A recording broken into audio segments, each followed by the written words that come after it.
Hello बच्चों, आज हम लोग करने वाले हैं एक्सरसाइज 7.5 इंटीग्रेशन। जो बच्चे 12वीं क्लास में हैं उनके लिए इंटीग्रेशन बड़ा इंपॉर्टेंट है। तो हम लोगों ने पिछले वीडियोस में वीडियो नंबर 1 में कुछ किया था 1 to 4, फिर वीडियो नंबर 2 में 5 to 10। आज हम लोग करने वाले हैं 11 to 15 एनसीईआरटी एक्सरसाइज 7.5। ठीक है बच्चों, तो जो भी बच्चे सीबीएसई में आईसी में हैं उनके लिए बड़ा इंपॉर्टेंट टॉपिक है। आप ध्यान से देख सकते हैं। क्वेश्चन नंबर 11 आपके सामने है, 5x upon x plus 1 X square minus 4। तो इस तरह के क्वेश्चन में मैंने आपको बार बार बोला हुआ है कि जब डिनोमिनेटर में पावर ज्यादा हो वेरिएबल्स पे, यानी कि x पे पावर अगर ज्यादा है न्यूमरेटर से, तो आपको पार्शियल फ्रैक्शन का इस्तेमाल करना है। ठीक है, तो हम लोग कर लेते हैं 11th वाला। तो यहाँ पे हम लोग क्या लिख सकते हैं, हम लोग लिख सकते हैं 5x अपॉन एक्स प्लस 1 और एक्स स्क्वायर माइनस 4 को मैं क्या लिख सकता हूँ, फर्दर मैं इसको ब्रेक करके ये लिख सकता हूँ ना, further it can be broken down और ऐसे लिख सकते हैं हम लोग फैक्टर्स बना करके। तो हम लोग क्या कर सकते हैं, इसको सब्स्टिट्यूट करना होता है ना। This entire thing is equal to a upon x plus 1 plus b upon x minus 2 plus c upon x plus 2। ठीक है, ये लिखेंगे हम लोग। और इस पूरे डिनोमिनेटर को आप राइट साइड में ले जाओगे तो आपको क्या मिलेगा, आपको a के साथ मिलेगा एक्स स्क्वायर माइनस 4, क्योंकि ये दोनों फैक्टर्स ए को मल्टीप्लाई में मिलेंगे। और जब हम बी की बात करेंगे तो ये दोनों बी के साथ मिलेंगे। Right, this is the way to calculate the things. ठीक है, और जब सी के लिए काम करेंगे तो ये दोनों आपको मिलेंगे, x plus 1 into x minus 2। Very simple. अब हम लोग पूरे ब्रैकेट को ओपन कर देते हैं। यही एक तरीका है जो हम लोगों ने सीखा है, बड़ा सिंपल सा तरीका है। यही तरीका हम लोगों ने सीखा हुआ है शुरू से और इसी को आपको फॉलो करना है। ये x प्लस 1 है इंटू एक्स प्लस 2 है ये, तो आपको मिल जाएगा x square plus 2x plus x plus 2। और जब c के लिए काम करेंगे तो x square minus 2x plus x minus 2। तो ये क्या मिलेगा, a x square minus 4a। ये आपको 3x मिल जाएगा और ये माइनस x मिल जाएगा। तो आप इसे ब्रैकेट को खोल दो, यहाँ 3x लिख दो, यहाँ लिख दो 3x और यहाँ पे लिख दो माइनस x।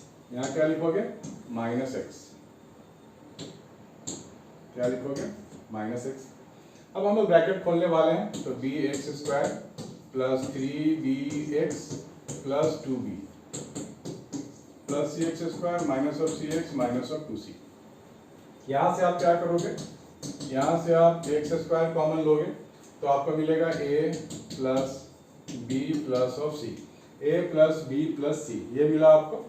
जब आप x को कॉमन लोगे तो क्या मिलेगा, ये मिल जाएगा 3b माइनस ऑफ c। ठीक है, 3b और माइनस ऑफ c।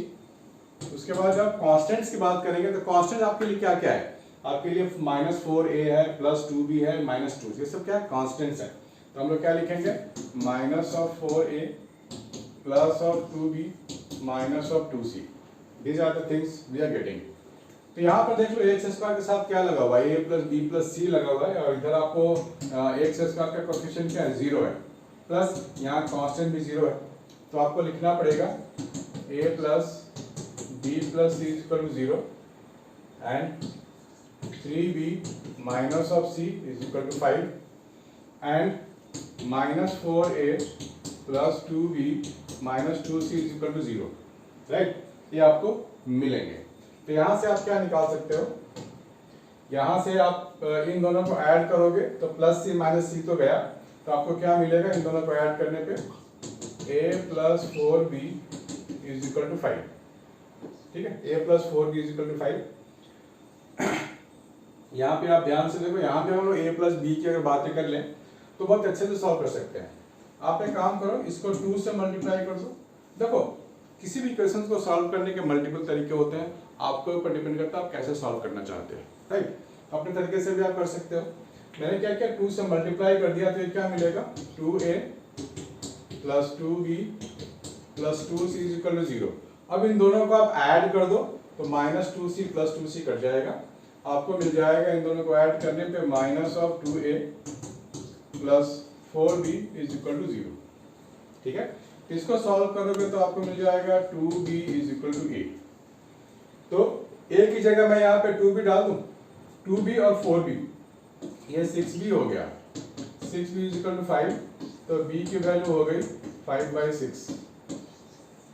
b की वैल्यू हो गई 5/6, यहाँ डाल देते हैं b की वैल्यू 5/6,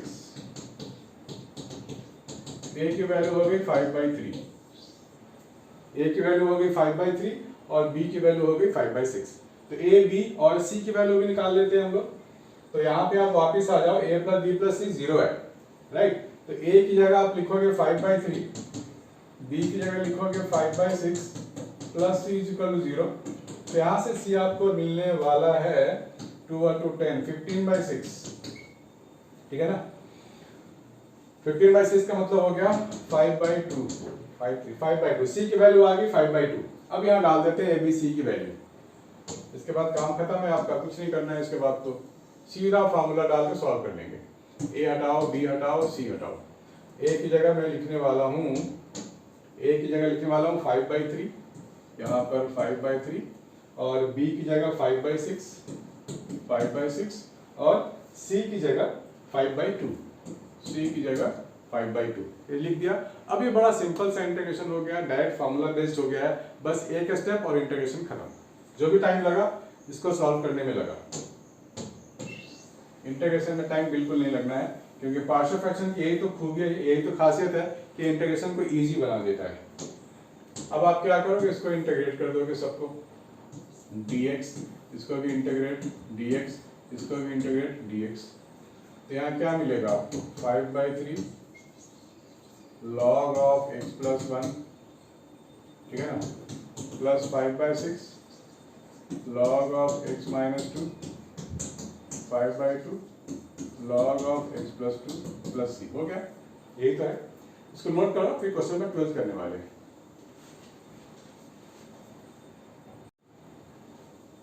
हाँ तो बच्चों, क्वेश्चन नंबर 12 की बात करते हैं। यहाँ पर थोड़ा सा अलग आपको दिख रहा होगा क्वेश्चन, क्योंकि न्यूमरेटर में यहाँ पावर ज्यादा है, तो इस सिचुएशन में हम लोग पार्शियल फ्रैक्शन नहीं लगा सकते, ठीक है। लेकिन फिर भी मैं इसको दो मेथड से आपको बता सकता हूँ, आपको ध्यान से देखना और ध्यान से समझना। इस तरह के क्वेश्चन में करना क्या है, सबसे पहली बात है कि अगर आपको डिवीजन आता है, पॉलिनोमियल टू पॉलिनोमियल डिवीजन, तो बहुत अच्छी बात है। मैं आपको एक डिवीजन मेथड से भी बता देता हूँ। हालांकि डिवीजन आनी चाहिए, नहीं आती तो सीख लो, क्योंकि बहुत बारी क्वेश्चंस को इजी बना देता है डिवीजन। इसका डिवाइड करेंगे तो क्या मिलेगा, x² - 1, this is x³ + x + 1। x से हम लोग डिवाइड करें तो क्या मिलेगा, x³ मिलेगा और ये -x मिलेगा। फिर हम लोग दिस माइनस दिस, नीचे वाला टर्म माइनस हो जाता है, ये तो कट जाएगा ना, और ये दोनों ऐड हो जाएंगे, माइनस माइनस प्लस हो जाएगा ना, तो ये ऐड हो गया, ठीक है। अब ये फर्दर डिवीजन में नहीं जा सकता, क्योंकि यहाँ का पावर ज्यादा है, यहाँ का पावर कम है, यहाँ का पावर 2 है, यहाँ का पावर 1 है। अब इस चीज को लिखेंगे कैसे, इससे फायदा क्या होगा, आप ध्यान से देखना।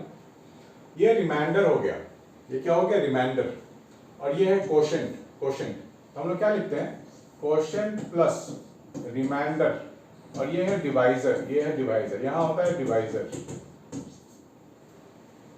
यही तो लिखते हैं ना, quotient plus divisor upon remainder. Remainder है 2x, सॉरी रिमाइंडर हमारे पास नहीं है, मैं इसको फॉर्मूला में बना देता हूँ आपका। कोशेंट, इसको कोशेंट बोलते हैं, इसको अलग लिखेंगे। डिवाइजर, नीचे डिवाइजर होता है और ऊपर रिमाइंडर होता है, रिमाइंडर, ठीक है ना। इसको क्या बोलते हैं, यहाँ पर कोशेंट का नाम दे दो, कोशेंट होता है। तो डिवाइजर कौन है, x² - 1 डिवाइजर है, ठीक है, जो डिवाइड करता है। तो अकॉर्डिंग टू दिस हमारे पास क्या मिलेगा, कोशेंट x हो गया, और जो डिनोमिनेटर का टर्म है वो x² - 1 हो जाएगा, ठीक है। और ये जो रिमाइंडर है वो ऊपर में आएगा 2x + 1। ये इस टर्म से हम लोग यहाँ पे आ गए, हमें इसको इंटीग्रेट करनी है। इसको आप सिंप्लीफाई करोगे ना तो वापस यही तो मिलेगा आपको, चाहो तो करके देख लो। अब आप ध्यान से देखो, now we have to integration, x dx plus 2x + 1 x² - 1 dx, ठीक है ना। ये तो सीधा x मिल जाएगा आपको। अब इसके लिए आप सोचो क्या करेंगे, यहाँ से फिर से दो इंटीग्रेशन के रास्ते खुले हैं आपके लिए। दो इंटीग्रेशन में क्या, मैंने 2x और 1 को अलग अलग कर लिया, तो क्या लिखेंगे, 2x अपॉन x² - 1 dx, और दूसरा क्या है, dx अपॉन x² - 1। बढ़िया। तो इसको अगर आगे ले जाएं, अब ध्यान से देखो, अब मैंने बार बार बताया हुआ है कि डिनोमिनेटर को डिफरेंशिएट करते हैं तो न्यूमरेटर मिलता है, ठीक है ना। तो पूरा का पूरा न्यूमरेटर को डिफरेंशिएट करोगे तो डिनोमिनेटर मिलेगा। तो उस केस में स्ट्रेट अवे आप लिख सकते हो log of denominator straight away लिख सकते हो। और ये फॉर्मूला मिल गया हमारे को, फॉर्मूला मिल गया 1/2a log of x minus 1 upon x plus 1 हो गया। तो x प्लस दिस तीनों को ऐड करो, आपका काम हो गया, आपको इंटीग्रेशन मिल गया। तो अल्टीमेटली तीनों को ऐड करना पड़ेगा मुझे, तो x plus log of x square minus 1 plus log of 1/2 log of x minus 1 upon x plus 1 plus c, ये मिल रहा है। This is question number 12। आप चाहो तो इसको फर्दर भी कर सकते हो, लेकिन इसकी ज्यादा जरूरत नहीं है, आप इसको यहाँ छोड़ सकते हो, फुल मार्क्स मिलेंगे। इसको नोट करो, क्वेश्चन नंबर 13 भी कर लेते हैं। क्वेश्चन नंबर 12 को हम लोग दूसरे मेथड से भी कर सकते हैं। देखो कैसे, देखो डिनोमिनेटर में आपके पास है एक्स स्क्वायर माइनस 1, इसके तो फैक्टर्स हम लोग बना सकते हैं, ए स्क्वायर माइनस बी स्क्वायर वाले फॉर्मूले में इसको ब्रेक कर दो और वापस आप डिनोमिनेटर में देखो, आपको कुछ मिलता जुलता टर्म मिल रहा है आपको।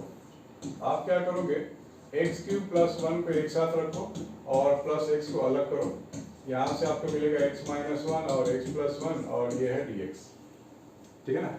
ए क्यू प्लस बी क्यू का फॉर्मूला मैं लगा दूं, ए क्यू प्लस बी क्यू का फॉर्मूला होपफुली आपको याद होगा, नहीं याद है तो कोई बात नहीं, ए क्यू प्लस बी क्यू हो जाएगा ए प्लस बी। ये फॉर्मूला बहुत काम का है बच्चों, इसको अच्छे से लिखना कहीं बोल्ड लेटर में ताकि आपको याद हो जाए। A square plus B square minus A B, ठीक है, ये फॉर्मूला बहुत ही काम का है।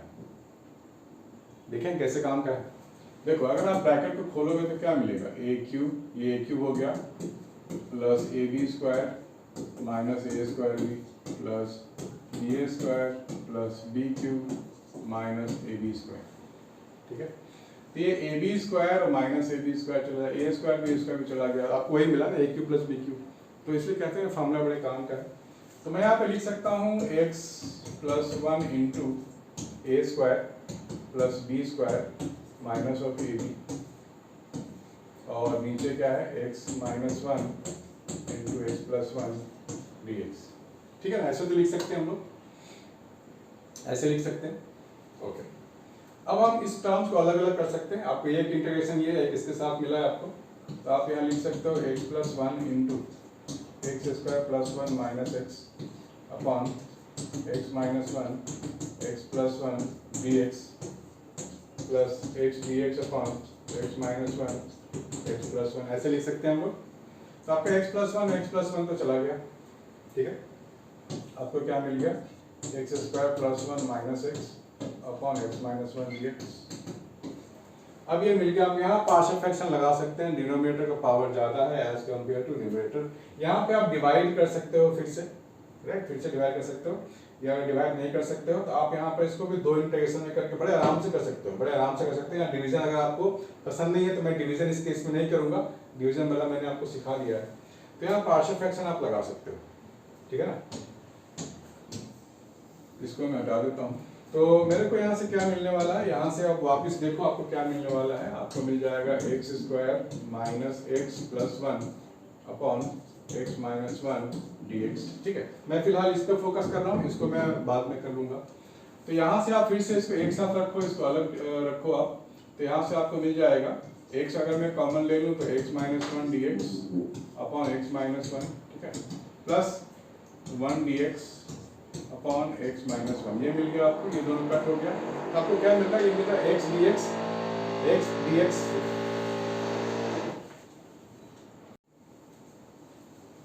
Sorry for the disturbance. तो आपको मिलेगा x dx का इंटीग्रेशन क्या होता है, एक्स स्क्वायर बाई 2 होता है, प्लस इसके लिए क्या करेंगे तो लॉग हो जाएगा, लॉग ऑफ एक्स माइनस 1। तो कहने का मतलब ये है कि इंटीग्रेशन में स्टेप्स कभी आपको रुकने नहीं चाहिए, बहुत सारे तरीके हो सकते हैं सॉल्व करने के, ये कोई भी जरूरी नहीं है कि जो आपके टीचर बचाए वही मेथड आप करो, बाकी मेथड आपके दिमाग में है तो ना करो। यहाँ आप अपनी क्रिएटिविटी दिखा सकते हो, आप यहाँ पे अपने मैथमेटिकल स्किल्स आप दिखा सकते हो। अभी ये वाला हम लोगों ने नहीं किया, ये बचा हुआ है, ये सिंपल आप पार्शियल फ्रैक्शन लगा सकते हो, ये हो चुका है, दिस इज डन। ये नहीं हुआ अभी, तो इसको आप आंसर लिख लो, इसको आप आंसर इसका लिख लो, इसके साथ हम इसके आंसर को ऐड करने वाले हैं, ठीक है ना। तो अब मैं इसकी बारी है, अब इसकी बारी है सॉल्व करने की। तो मैं क्या लिखूंगा, इसको हटा देते हैं। मैं यहाँ पे लिखने वाला हूँ let x upon x minus 1 x plus 1 a upon x minus 1 plus b upon x plus 1। ये इस पूरे चीज को मैं राइट साइड ले जा रहा हूँ, तो हो सकता है a into x plus 1 plus b into x minus 1। यहाँ से हम लोग निकाल सकते हैं a और b की वैल्यू, तो ये हो जाएगा x into a plus B plus a minus of b, ये मिलेगा। तो यहाँ से अगर मैं कंपेयर कर लूँगा तो a प्लस बी को तो 1 लिखूंगा और a माइनस बी को 0 लिखूंगा, ठीक है। इन दोनों को ऐड कर दूंगा मैं, तो a की वैल्यू आ जाएगी 1/2 और यहाँ से a is equal to b है, तो b की वैल्यू भी 1/2, ठीक है। तो यहाँ पे a की वैल्यू 1/2, b की वैल्यू 1/2, ऐसे ऐसे हटा दो, 1/2। अब यहाँ कौन सी बड़ी बात है, अब तो बड़े आराम से हो गया सारी चीजें, ठीक है ना। सारी चीजें बड़े आराम से हो गया। इसको इंटीग्रेट करना, इससे छुटकारा मिल गया आपका। अब आप यहाँ पे आ गए हैं, इसको आपको इंटीग्रेट करना है। ये हो जाएगा half log of x minus 1 plus half log of x plus 1 x plus. अब इसके साथ इसको ऐड कर दो, तो x, ये दोनों सेम चीज है, इसको आप ऐड कर सकते हो, आपको करनी भी चाहिए। यहाँ आप नहीं छोड़ सकते, यहाँ आप इसको ऐसे नहीं छोड़ सकते, दोनों क्वांटिटी सेम है। तो आपको क्या मिल जाएगा 3/2 log of x minus 1 plus half of log, ठीक है ना। आपको क्या मिलेगा, half of log x plus 1 plus x square by 2 plus of c, this one, ठीक है ना। ये आपका आंसर मिल गया है। इसको और भी फर्दर किया जा सकता है, तो उसकी जरूरत नहीं कि अलग अलग क्वांटिटीज है तो आप यहाँ छोड़ सकते हो उसको, ठीक है। इसका एक और भी तरीका है, तीसरा तरीका, वो भी मैं आपको बता देता हूँ। थर्ड वे टू डू, देखो ध्यान से पहचानना आप क्वेश्चन नंबर 12 को, फिर से आप देखो, तीसरा मेथड से भी किया जा सकता है। X square, x cube plus x को आप एक साथ रखना, right. X cube plus x को एक साथ रखना और इसको एक साथ रखना, ठीक है ना। अब यहाँ पे आप क्या करोगे, एक्स अगर कॉमन ले लोगे तो एक्स स्क्वायर प्लस 1 हो जाएगा, ठीक है ना। आपने एक्स कॉमन ले लिया है और यहाँ पे मिल जाएगा x minus 1 into x plus 1 dx, ठीक है। यहाँ पर डायरेक्ट फॉर्मूला एप्लीकेबल है, यहाँ आप लगा लोगे।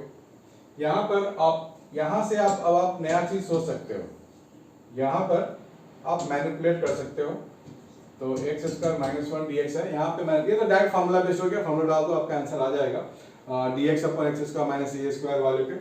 यहाँ पर जब X square minus 1 X square plus 1 है, तो आप क्या करोगे, यहाँ पर थोड़ा सा मैनिपुलेट कर लो, -1 और +2 का ऐसे आप कर सकते हो मैनिपुलेट। इसके बाद इसको दो इंटीग्रेशन में ब्रेक कर दो, x into x square minus 1 dx upon X square minus 1 plus ये इसको इसके साथ मिलाओ, क्लब करो एक साथ, तो आपको मिल जाएगा 2x अपॉन एक्स स्क्वायर, इस 2 को चलो अंदर ही लिख लो dx।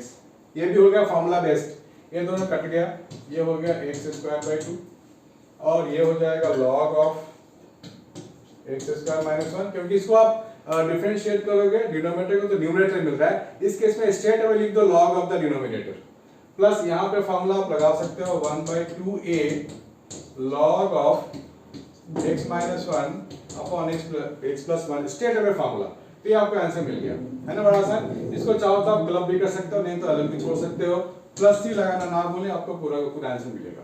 13th वाला करते हैं, इसको आपको नोट कर लो पहले। तो ट्राई करते हैं क्वेश्चन नंबर 13, ये है आपके सामने क्वेश्चन नंबर 13। ऊपर में डिनोमिनेटर में आपके पास x ही x भरे पड़े हैं, पर न्यूमरेटर में तो x ही नहीं है, यानी कि x पे पावर 0 आप कह सकते हो। तो इस तरह के केसेस में पार्शियल फ्रैक्शन ही लगाएंगे। तो पार्शियल फ्रैक्शन कैसे लगाएंगे आपको बड़ा अच्छे से मालूम है, आप लिख सकते हैं let 2 upon 1 minus x into 1 plus x square, ये हो जाएगा a upon 1 minus x plus bx plus c upon 1 plus x square, ठीक है, ये लिख सकते हैं हम लोग। तो यहाँ पर अब आपको डिनोमिनेटर को राइट साइड में ले जाना है, डिनोमिनेटर को राइट साइड ले जाना है, तो आपको क्या मिलेगा 2 is equal to a into 1 plus x square plus bx plus c into 1 minus x. ठीक है, तो यहाँ से अब आपको फाइंड करनी है a, b और c की वैल्यू। तो उसके लिए आपको ब्रैकेट को ओपन करना पड़ेगा, a plus a x square plus b x minus b x square plus c minus of c x. ठीक है, ये मिल गया है। तो यहाँ पर आप ध्यान से देखोगे एक्स स्क्वायर का कोफिशिएंट ये क्या है, a माइनस ऑफ b है, फिर इन दोनों को पकड़ेंगे, x है तो b minus C plus a plus C. ठीक, ये मिल गया। तो यहाँ पर हम लोग क्या देख सकते हैं कि a माइनस बी 0 लिखना पड़ेगा मुझे, ऑब्वियसली आप जानते हो एक्स स्क्वायर इधर है नहीं, 0 है एक्स स्क्वायर इधर, और b माइनस सी को भी आप 0 लिखोगे और a प्लस सी को आप 2 लिखोगे। बढ़िया है, ओके। इन दोनों को ऐड कर दें तो माइनस बी प्लस बी तो गया, आपको मिल गया a minus c is equal to 0, यानी कि आपको मिल गया a is equal to c, a की जगह c डाल देंगे तो 2c 2 हो गया, c 1 हो गया, c 1 हो जाएगा तो a भी 1 हो जाएगा और b भी 1 हो जाएगा, a b c सबकी वैल्यू 1। अब आप a b c की जगह 1 डाल दोगे, ठीक है ना, a b c की जगह 1 डाल दोगे, 1 1 1 1 वैल्यूज आ गई। अब तो आसान हो गया, अब तो आसान हो गया। अब मुझे क्या मिलेगा 1 upon 1 minus x plus 1 upon 1 plus x square, ये मिल गया। तो अब इंटीग्रेट कर लेते हैं, 1 upon 1 minus x D x plus x plus 1 X square plus 1 d x. आसान है कि नहीं, तो करो मेरे साथ। ये हो जाएगा log of 1 minus x divide by coefficient of x करना ना भूलें, प्लस इसे आप दो इंटीग्रेशन में कन्वर्ट कर सकते हो। पहला हो जाएगा x upon X square plus 1 dx, दूसरा है 1 dx upon X square plus 1, यहाँ भी 2 लगा दो, यहाँ भी 2 लगा दो। तो मैंने आपको पहले ही बताया हुआ है कि डिनोमिनेटर को डिफरेंशिएट करोगे तो न्यूमरेटर मिलता है। जब भी डिनोमिनेटर को डिफरेंशिएट करने पे न्यूमरेटर आ जाए तो सीधा सीधा फार्मूला, कौन सा formula, log of denominator, log of denominator plus ये भी फार्मूला बेस्ड है, tan इनवर्स वाला याद करो, 1 by A tan inverse x by A हो गया। ठीक है, ये फार्मूला भी यहाँ रहेगा, इन तीनों को एक साथ लिखेंगे, हो गया। कितना इजी था ना, फैंटास्टिक वाला है। चलो इसके आगे करें 14th वाला, इसको नोट कर लो पहले। 14th वाला is also from partial fraction only. तो पार्शियल फ्रैक्शन किसी स्क्वायर फंक्शन के लिए कैसे लिखेंगे ये आप देख लो। जब कंप्लीट स्क्वायर है, यहाँ पे कंप्लीट स्क्वायर आपको दिया गया है, तो आप इसको दो स्टेप में लिखोगे, let 3x minus 1 upon x plus 2 का होल स्क्वायर। परफेक्ट स्क्वायर है, कंप्लीट स्क्वायर है, तो हम लोग लिखते हैं इस तरह का, एक a upon x plus 2 single time, दूसरी बार में लिखेंगे फुल टाइम, मतलब x प्लस 2 का होल स्क्वायर। अगर यहाँ क्यूब होता तो मैं तीसरी बार में लिखता c अपॉन एक्स प्लस 2 का होल क्यूब, राइट। इस तरह से ये काम करता है पार्शियल फ्रैक्शन। अब इसको उठा के अगर मैं राइट साइड ले जाऊँ, डिनोमिनेटर को उठा के राइट साइड ले जाऊँ, तो क्या मिलेगा मुझे, 3x minus 1 a into x plus 2 मिलेगा मुझे, ठीक है ना। और इसको भी इधर ले जाऊँ तो b सिर्फ अकेला मिलेगा मुझे, क्योंकि ये इधर जाएगा तो कट जाएगा। यहाँ से हम लोग कंपेयर कर सकते हैं, x into a plus 2a plus of b, ये। अब आप कंपेयर करोगे तो इसको इससे कंपेयर करना पड़ेगा, तो स्ट्रेट वे कह सकते हैं 3 इज इक्वल टू 8, बड़ा आसान है। उसके बाद कांस्टेंट को कांस्टेंट से कंपेयर करेंगे, that means minus 1 is equal to 2a plus b। a हमारे को मालूम है, a की वैल्यू 3 डालेंगे तो 6 बन जाएगा ना, b हो गया। तो b की वैल्यू हो गई माइनस ऑफ 7, a की वैल्यू 3, b की वैल्यू माइनस 7, वापस यहाँ आ जाओ, a की वैल्यू डाल देते हैं 3 और b की वैल्यू माइनस 7, तो काफी आसान हो गया पार्शियल फ्रैक्शन से। a की वैल्यू 3, b की वैल्यू माइनस ऑफ 7। अब हम लोग इसको इंटीग्रेट करेंगे, इसे नहीं, इसको भूल जाएंगे, ये कॉम्प्लेक्स था, इसको छोड़ दो, इसको इंटीग्रेट करो, integration of this into dx। अब ये कुछ नहीं करना, बस सबसे बेसिक वाला फॉर्मूला लगा लेना है, ये फार्मूला बेस्ड हो गया, राइट। इंटीग्रेशन ऑफ 3 को तो खैर बाहर ही निकालो, ये हो जाएगा हमारे पास x+2 और दूसरा है -7 1, ये हो जाएगा x+2 फिर पावर -2 dx। ठीक है, आसान है। तो कौन सा फार्मूला लगेगा बताओ? इसमें तो वो कर सकते हैं डायरेक्ट log ऑफ x+2 हाँ हो गया -7, इसमें बताओ n+1 हाँ yes yes yes yes yes, ये हो गया -2 + 1 -2 + 1, दैट्स इट, खत्म। समझ में आई बात? तो ये पार्शियल फ्रैक्शन से इजी हो जाती है चीजें। 15th वाला भी कर सकते हैं पार्शियल फ्रैक्शन से ही, पूरा 7.5 भी पार्शियल फ्रैक्शन से बना पड़ा है। 2-4 सीख लोगे, बाकी खुद से सारे कर सकते हो। सीख लो फिलहाल, आप देख लो, अदरवाइज मैं सारा बता दूंगा बस। 15th में है 1/x4 - 1, इसको फर्दर आपको ब्रेक डाउन करना पड़ेगा। ब्रेक डाउन करने का मतलब 1/, मैं ऐसे लिख सकता हूँ x² - 1 का स्क्वायर, यानी कि a² - b का -b² वाले फॉर्मूला में इसको ब्रेक कर देंगे तो क्या मिलेगा, a - b into a + b। इसको भी फर्दर हम लोग फर्दर ब्रेक डाउन कर सकते हैं, यहाँ भी स्क्वायर लगा लो, यस यहाँ आप लगाओगे x - 1 x + 1 और इसको फर्दर और नहीं कर सकते आगे। 3 टर्म मिल गया आपको, तो आप लिखोगे इसे a/x - 1 b/x + 1, और जब क्वाड्रेटिक आता है तो उसका लिखने का तरीका थोड़ा अलग है, ध्यान से देखो। इसको लिखते हैं cx + d। जब भी क्वाड्रेटिक फंक्शन मिलेगा तब ऐसे लिखेंगे, अदरवाइज सिंगल सिंगल नंबर ही होता है। तो आपके पास 4 वेरिएबल हो गए a b c d। अब इस पूरे को उठा के आप राइट साइड ले जाओ, पूरे को उठा के राइट साइड ले जाओ तो hs में 1 बचेगा, और a के साथ क्या बचेगा, a के साथ x+1 और x² + 1, yes very good. b के साथ क्या मिलेगा मुझे, x - 1 और x² + 1, वेरी नाइस, और cx + d x - 1 x + 1, यानी कि x² - 1। ठीक है, अब पूरा का पूरा ब्रैकेट आप खोल दो,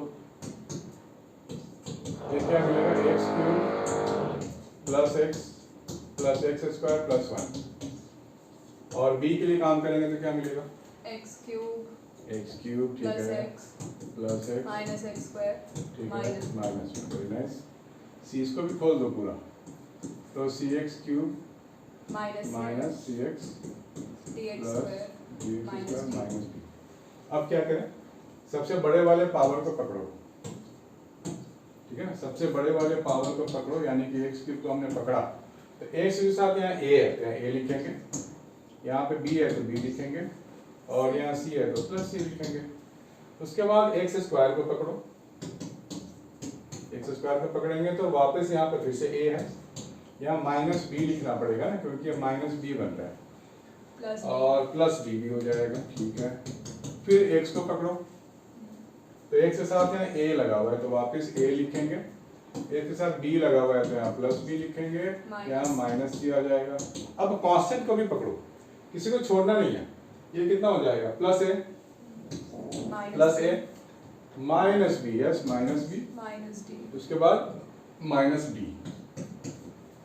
ये कांस्टेंट भी हो गया। अब x³ का टर्म तो यहाँ पे है ही नहीं, तो आप क्या लिखोगे, a + b + c 0 लिखोगे, फिर क्या लिखें, x² के कोफिशिएंट इधर 0 है तो a - 0 हो गया, x का कोफिशिएंट यहाँ पर 0 है, ये भी 0, a + b - c = 0, constant 1, yes, यानी कि a - b - d = 1। फाइंड कर ले ABCD की वैल्यू। तो क्या करें, इन दोनों को पहले ऐड करते हैं ताकि +b - b कट जाए, 2b + cd मिलेगा, 2a 2b मिलेगा, +b - b तो गया, 2a + c + d = 0, ठीक है। और इसे और इसे भी ऐड कर देते हैं, +b - b यहाँ भी कट, ये हो जाएगा 2a + c - d = 1, ठीक है, बढ़िया, ओके। अब इसको इनको माइनस कर दें, this minus this, plus 2a minus 2a cut, plus c minus c cut, d minus d minus 2d, तो minus 2d is equal to 1, d की वैल्यू आ गई माइनस 1/2, d की वैल्यू आ गई माइनस 1/2। बहुत अच्छी बात है, तो आसानी से आ गया। अब हमें d की वैल्यू डाल देनी है, तो d की वैल्यू आ गई। अब आप इन दोनों को ऐड करो, plus c minus c cut, तो क्या मिलेगा 2a plus 2b is equal to 0, 2a plus 2b is equal to 0। तो यहाँ से आपको मिल जाएगा a is equal to minus b। देखो आसान टर्म होता जा रहा है। अब आप क्या करोगे, इन दोनों को ऐड करोगे, इन दोनों को ऐड करोगे, a plus a 2a minus b minus 2b minus d plus d 0, right. तो 2a minus 2b, 2a minus 2b, dd cut गया, दैट इज इक्वल टू 1। यहाँ पे आप डाल दो a is equal to minus b, तो ये हो जाएगा minus 4b is equal to 1। तो b की वैल्यू कितनी आई, माइनस 1/4। a की वैल्यू कितनी होगी, पॉजिटिव 1/4। ठीक है, a की वैल्यू हो गई, a की वैल्यू हो गई पॉजिटिव 1/4। a b d की वैल्यू आ गई, तो c की वैल्यू निकाल लेते हैं। हाँ। अब कौन सी बड़ी बात है, अब तो सब आ गया। ठीक है, वापस इक्वेशन 1 में आ जाए, सिंपल लग रहा है मुझे। यहाँ डाल देते हैं a b की वैल्यू, a की वैल्यू 1/4, b की वैल्यू माइनस 1/4, तो c की वैल्यू आ गई 0, c की वैल्यू आ गई 0। ठीक, चलो सबकी वैल्यू आ गई। वापस लौट चलते हैं मेन इक्वेशन में, वापस लौट चलो मेन इक्वेशन में। a की वैल्यू 1/4, चलो डाल देते हैं, इंटीग्रेशन 1/4 1/x माइनस 1 dx, हो गया ना सिंपल। b की value minus 1/4 dx upon x plus 1। c 0 था, d की वैल्यू माइनस 1/2 है, तो minus 1/2 integration of x square plus 1 dx। अब इसका फॉर्मूला बताओ क्या लिखे हैं, इसकी जगह बताओ क्या लिखेंगे। log x minus 1, yes very good, 1/4 log of x minus 1 minus 1/4 log log of x x plus 1। यहाँ के लिए बताओ, x cube by 3। अच्छा नहीं, वो जो फॉर्मूला था उसका 1/a tan inverse tan inverse x by a हो गया प्लस c। हाँ। तो 15 तक डन हो गया। ओके, तो नेक्स्ट वीडियो में करेंगे 15 के बाद वाली चीजें। बाय बच्चों, टेक केयर।